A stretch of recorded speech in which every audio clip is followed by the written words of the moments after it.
Welcome to Man Does Tech, where I solve the problems you didn't even know you had.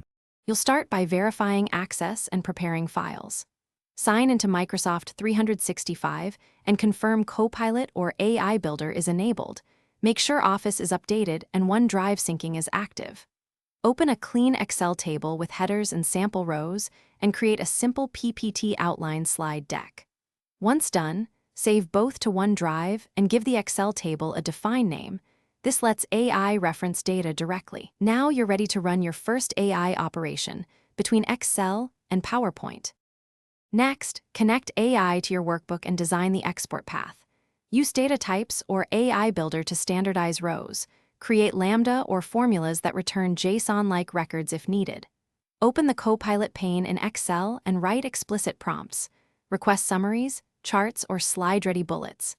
Meanwhile, make a PowerPoint template with named placeholders that match Excel field names so automated mapping is consistent. Once these pieces communicate, you can test by asking Copilot to generate a slide outline from selected. Finish by automating the export and ensuring visual polish. Use Power Automate or Copilot's export commands to push summaries, charts, and tables from Excel into your PPT template, map placeholders, and run a trial. Make sure charts, number formats, and fonts match your brand, and adjust layout for slide legibility.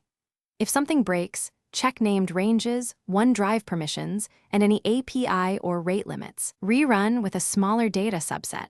Once fixed, schedule the flow or save the Copilot prompt for repeat use.